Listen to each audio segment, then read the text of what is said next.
In the heart of New York City, there stood a towering skyscraper that seemed to scrape the clouds. Inside this glass fortress was a man everyone talked about, some in admiration, others in quiet frustration. He was the CEO of one of the biggest tech companies in the world, a guy who had climbed to the top faster than anyone thought possible. But he wasn't just known for his success. He was infamous for something else, his arrogance. This CEO, let's call him the boss, had a reputation for being sharp-tongued and impossible to please. His employees would often share stories during lunch breaks about how he'd snap at people over tiny mistakes or make bold promises that no one dared to take seriously. Despite all this, they couldn't deny that he was brilliant. He had an uncanny ability to predict market trends and outsmart competitors. But brilliance alone doesn't make someone likable. And the boss was living proof of that. One evening, as the sun dipped below the horizon and the city lights began to sparkle like diamonds, the boss decided to host an impromptu event in the Fontaine company's luxurious lounge. It wasn't anything official, just a gathering where some of his top executives, along with a few junior staff members, were invited to unwind after a long day. The room buzzed with nervous energy. Everyone knew that when the boss called these kinds of meetings, it usually meant trouble or at least something awkward. As people mingled around the coffee table loaded with snacks and drinks, the boss walked in carrying a portable chessboard. Chess had recently become his new obsession. He spent hours watching tutorials online, reading books about strategy, and even practicing against computer programs. To him, chess wasn't just a game. It was a way to prove his intellectual superiority. And tonight, he wanted to show off.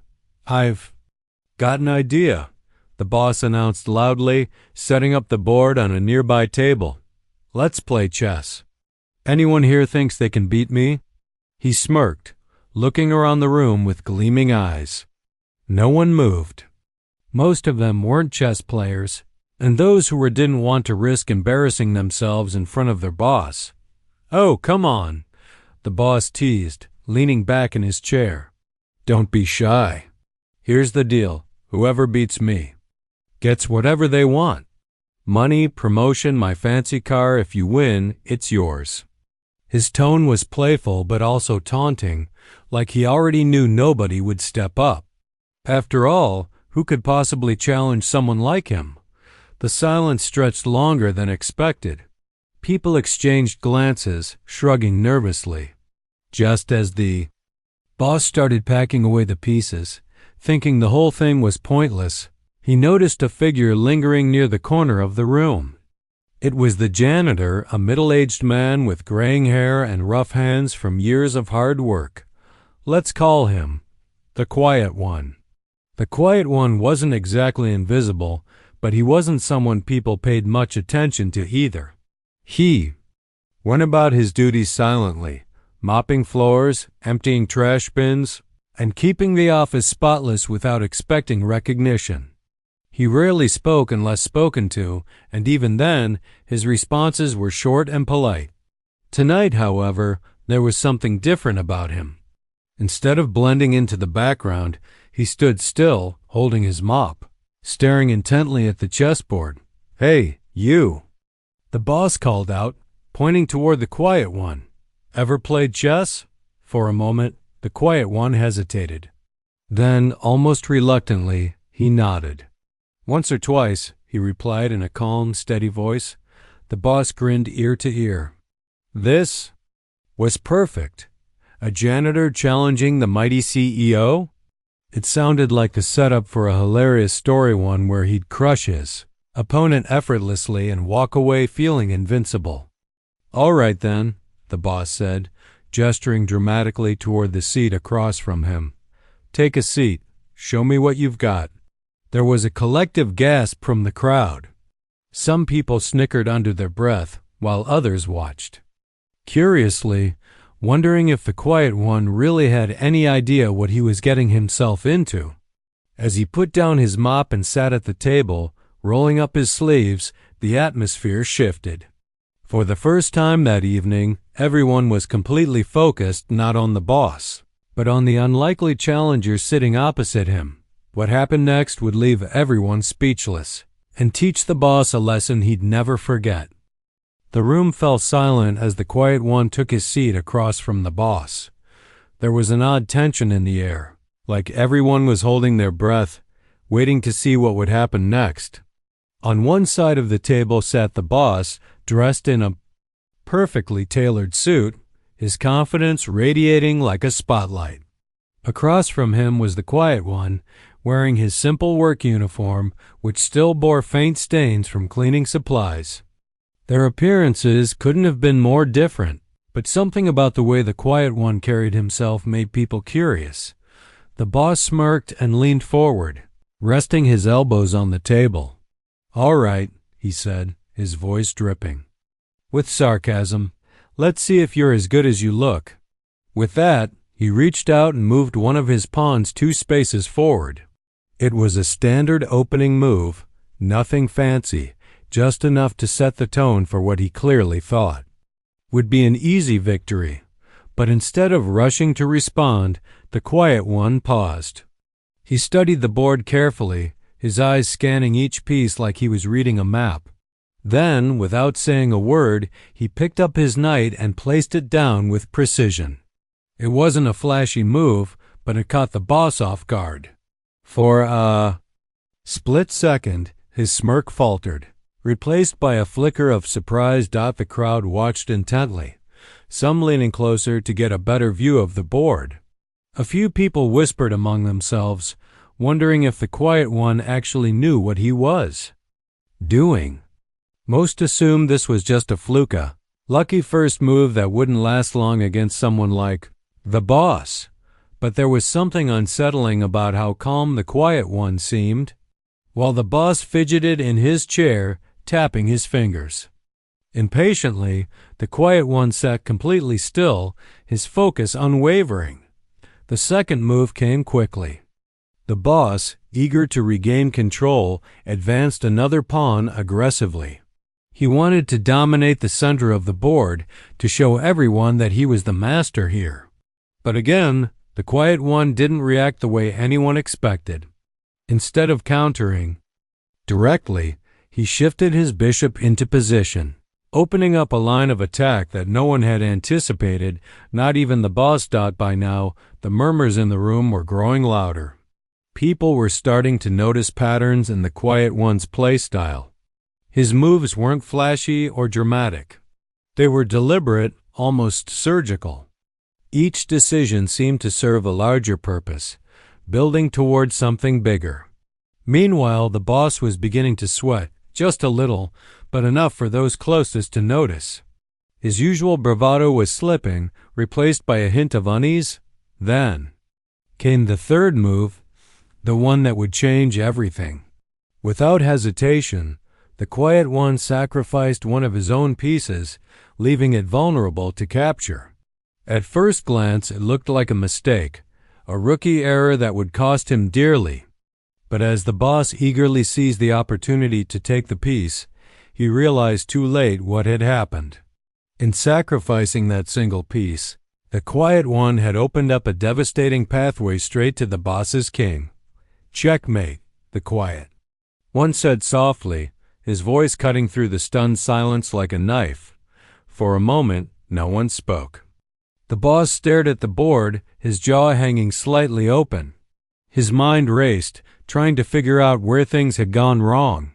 How could this janitor, a man whose job involved scrubbing floors and emptying trash cans, have beaten him so effortlessly?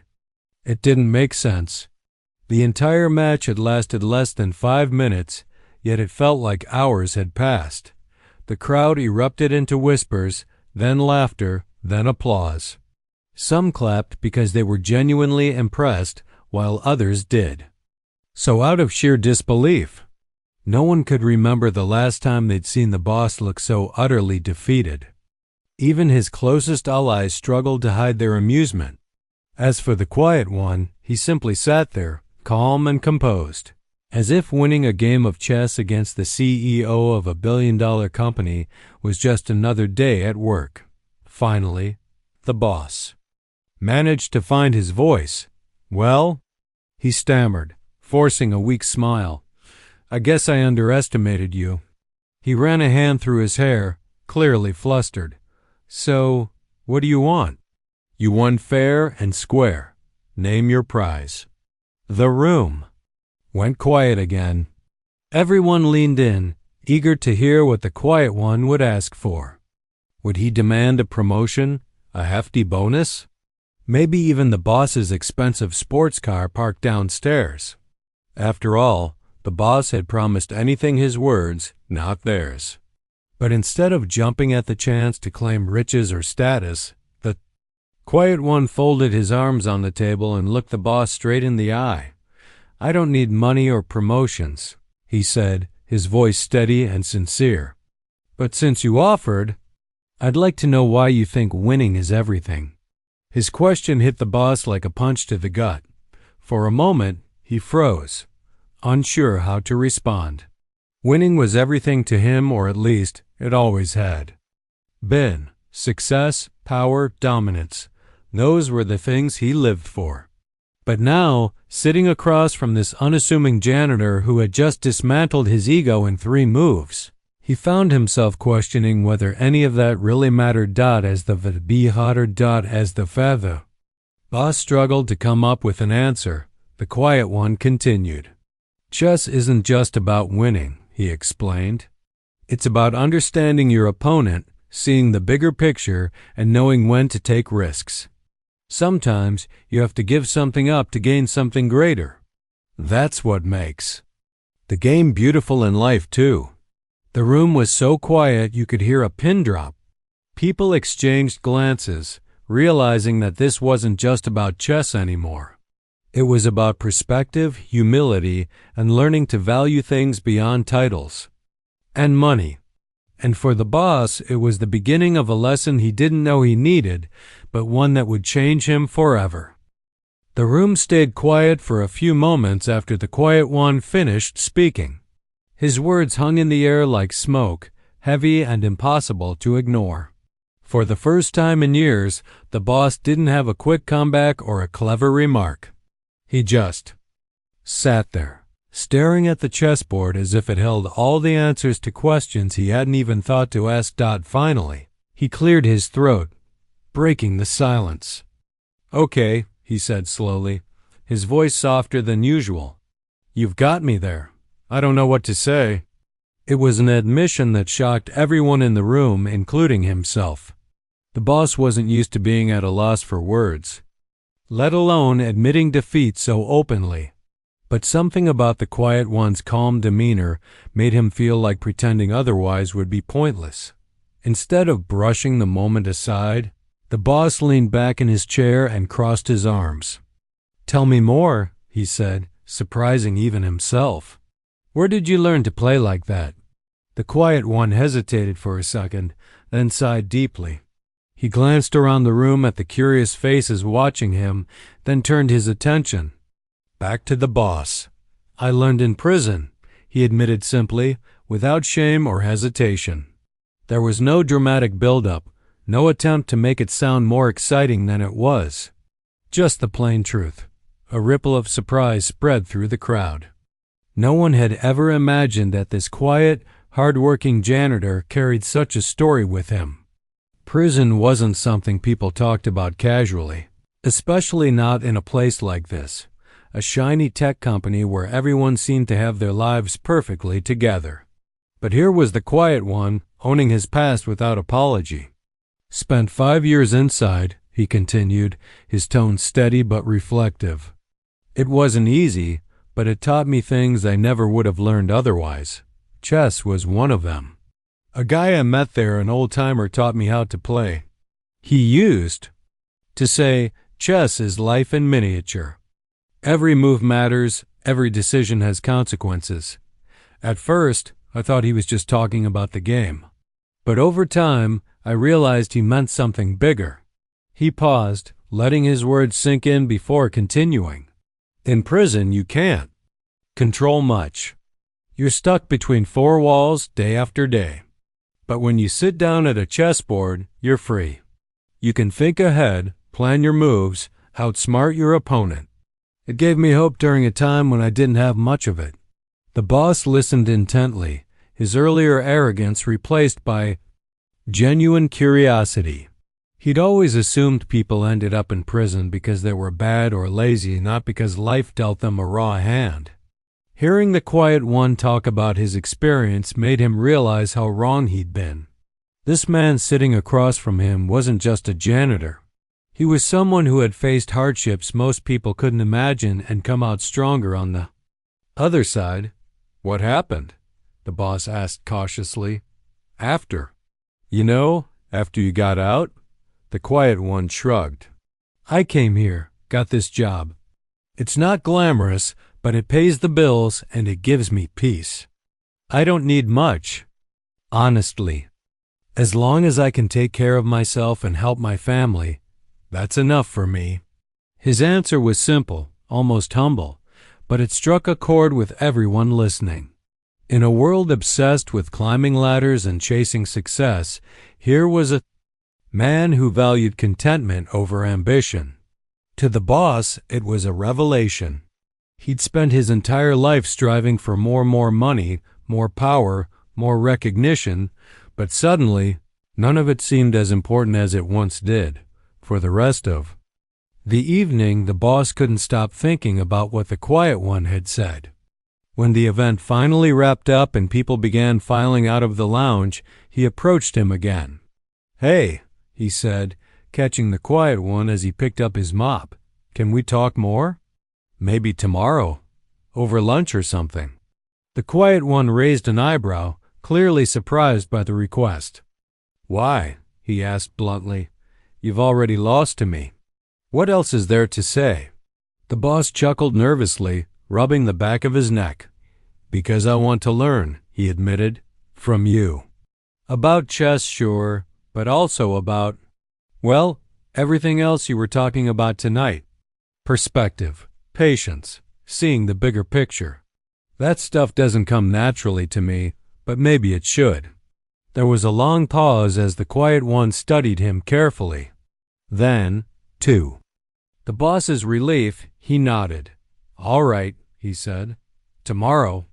Lunch is on you. Over the next few weeks, the boss kept his promise. He invited the Quiet One to join him for lunch several times, each meeting turning into a mix of casual conversation and impromptu chess lessons. At first, their interactions felt awkward. After all, they came from completely different worlds. One was a billionaire CEO with private jets and penthouse apartments. The other was a janitor who lived paycheck to paycheck. Yet somehow, those differences didn't matter when they sat across from each other. Discussing strategies or sharing stories through these conversations, the boss began to see the world differently. The Quiet One spoke openly about his time in prison, the mistakes he'd made, and the lessons he'd learned. He talked about resilience, forgiveness, and finding purpose in unexpected places. He also shared practical advice how to read people's intentions, anticipate their actions, and stay calm under pressure. These weren't just tips for winning at chess. They were tools for navigating life. Slowly but surely, the boss started applying what he'd learned. He became less reactive at work, taking time to consider decisions instead of rushing into them. He stopped micromanaging his employees, trusting them to do their jobs without constant interference. And perhaps most importantly, he began treating people with more respect, not because he wanted something from them, but because he genuinely cared. Word of these changes spread quickly through the office. Employees noticed that the boss seemed calmer, kinder, and more approachable. Meetings that used to feel tense and intimidating now had a collaborative vibe. Even small gestures, like remembering someone's name or asking how their weekend went, made a big difference. Meanwhile, the Quiet One found himself opening up in ways he hadn't expected. Though he'd always preferred staying in the background, mentoring the boss gave him a sense of purpose. He realized that his experiences, even the painful ones, could inspire others to grow and change. And while he never sought recognition, he couldn't deny the satisfaction of seeing someone transform for the better. Their friendship deepened over time, becoming something neither of them had anticipated. It wasn't just a mentor-student relationship anymore. It was a bond built on mutual respect and understanding. And though the boss still joked about losing that fateful chess match, he often said it was the best thing that ever happened to him. Because sometimes the greatest victories aren't about defeating someone else, they're about learning to see the world through their eyes. The transformation in the boss didn't happen overnight. It was slow, almost imperceptible at first, but over time, the changes became impossible to ignore. What started as a simple chess lesson turned into something much deeper, a journey of self-reflection and growth that neither man had anticipated. For the boss, it wasn't just about learning new strategies or improving his game. It was about rethinking everything he thought he knew about leadership, success, and life itself. At first, their lunches were awkward. The boss would try to steer the conversation toward chess, asking questions about openings, endgames, and tactics. But the quiet one always managed to bring things back to bigger ideas: patience, humility, and understanding people's motivations. Chess is more than a game, he'd say. It's about reading your opponent, predicting their moves, and knowing when to hold back and when to strike. Life works the same way. These words stuck with the boss long after their meals ended. He began to notice patterns, not just on the chessboard but in his daily interactions. For years, he'd been so focused on winning that he hadn't stopped to consider how his actions affected others. His sharp tongue and impatience had earned him results, sure, but they'd also created a toxic environment. Employees feared him instead of respecting him, and turnover rates were through the roof. Deep down, he knew something needed to change. But he'd never been willing to admit it until now. One afternoon, during one of their regular meetings, the quiet one posed a question that caught the boss off guard. "Why do you think people follow you?" he asked casually, as if discussing the weather. The boss frowned, caught off guard by the directness of the question. "What do you mean? They follow me because I'm the boss. Because I pay them." The quiet one shook his head, a small smile playing on his lips. "No, that's not enough. Money might get people to show up, but it won't make them care. If you want loyalty, respect, and hard work, you have to earn it. You have to show them that you're worth following." The boss sat quietly, letting the words sink in. He'd always assumed his authority came from his title and his wealth.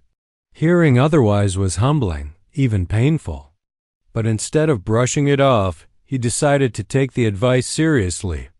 Over the next few weeks, he made a conscious effort to be more present, not just as a CEO, but as a person. He started showing up to team meetings without an entourage, listening to employees' concerns without interrupting. He even implemented some of their suggestions, which surprised everyone, including himself. The impact was immediate. People who had once tiptoed around him began speaking up, sharing innovative ideas they'd been too afraid to voice before. Morale improved, productivity skyrocketed, and for the first time in years, the office felt alive with energy. Employees weren't just working for a paycheck anymore. They felt like they were part of something meaningful, but the boss wasn't the only one changing. As their friendship grew, the quiet one found himself opening up in ways he hadn't expected. For years, he'd kept to himself, believing that his past was better left unspoken. But talking to the boss made him realize that sharing his story could help others. He started opening up about his struggles, the mistakes that landed him in prison, the loneliness of those years behind bars, and the hopelessness he'd felt when he first got out. "I didn't know what I was going to do," he admitted one day over lunch. "I had no degree, no connections, nothing. All I knew was that I wanted to live differently. So I took whatever job I could find, worked hard, and tried to stay out of trouble. It wasn't glamorous, but it gave me peace. The boss listened intently, his usual bravado replaced by genuine empathy. He couldn't imagine what it must have been like to lose everything and start over from scratch. Yet here was the quiet one, proof that second chances were possible, if you were willing to fight for them. Their conversations weren't always serious. Sometimes they laughed about silly things, like the boss's initial shock at losing the chess match or the quiet one's refusal to use fancy terms like en passant. Other times, they debated philosophy, morality, and the meaning of success. Despite their differences, they discovered they had more in common than they'd ever imagined. Both men wanted to leave a mark on the world not through fame or fortune, but by making a difference in the lives of others. As months passed, their bond deepened. The boss no longer saw the quiet one as just a janitor or a chess mentor. He saw him as a friend. And though the quiet one still preferred staying out of the spotlight, he couldn't deny the sense of fulfillment he got from helping someone grow. Their relationship became a testament to the power of connection, how two people from completely different walks of life could come together and learn from each other. One evening, as they sat in the lounge playing another game of chess, Boss looked up and said, "You know, I've learned more from you in these past few months than I have from anyone else in my entire life." The quiet one chuckled softly, moving a pawn across the board. "Don't give me too much credit," he replied. "You did the hard part. I just pointed you in the right direction." "Maybe," the boss said with a grin, "but I wouldn't have known where to look without you." For all the lessons they'd shared, perhaps the most important one was this: true leadership isn't about titles or power. It's about lifting others up, seeing their potential, and inspiring them to be better. And sometimes the greatest leaders are the ones who don't seek recognition, they simply lead by example, quietly shaping the world around them. Neither man realized it yet, but their unlikely friendship was about to inspire an entire company and beyond. Months had passed since that fateful chess match, and the ripple effects of the boss's transformation were felt throughout the company. What started as a quiet shift in his behavior soon grew into a cultural overhaul, changing not just how he led, but how everyone worked together. Employees who had once dreaded coming to the office now found themselves looking forward to it. Team meetings, which used to feel like interrogations, became collaborative brainstorming sessions where ideas flowed freely. Even the coffee breaks felt lighter, filled with laughter instead of nervous whispers. One evening, the company hosted its annual Gala Iglitzi event held in a grand ballroom, adorned with sparkling chandeliers and golden table settings. It was the kind of affair where executives wore their finest suits and gowns, while junior staff mingled awkwardly, unsure if they belonged. This year, however, there was an air of excitement buzzing through the crowd. Rumors had been swirling for weeks about what the boss planned to say during his keynote speech. No one quite knew what to expect, but everyone agreed he wasn't the same man he'd been at last year's gala. When the boss finally took the stage, the room fell silent. Dressed in a sharp black tuxedo, he stood behind the microphone, scanning the sea of faces before him. For a moment, he hesitated, as if gathering his thoughts. Then, with a deep breath, he began. "When I first started this company," he said, his voice steady but tinged with emotion, "I thought success was all about numbers, profits, growth, market share. And don't get me wrong, those things matter. But somewhere along the way, I lost sight of what really makes a business thrive. It's people." He paused, letting his words hang in the air. A few heads nodded in agreement, while others leaned forward, eager to hear more. "I won't lie to you," he continued. "For a long time, I ruled this company with an iron fist. I demanded perfection without offering support. I expected loyalty without giving respect. And honestly, I didn't think much about the impact my actions had on any of you. That changed because of one person." With that, he gestured toward the back of the room. All eyes turned to see the quiet one standing near the entrance, dressed in a crisp suit that fit him perfectly. It was the first time anyone had seen him out of his janitor uniform, and the sight drew murmurs of surprise. The boss motioned for him to join him on stage, and after a brief hesitation, the quiet one walked up, his expression calm but slightly amused. "This is the man who taught me everything I know about leadership," the boss said, placing a hand on the quiet one's shoulder. He didn't do it with lectures or presentations. He did it by example, by showing me what it means to lead with humility, patience, and integrity. The crowd erupted into applause, some people even rising to their feet.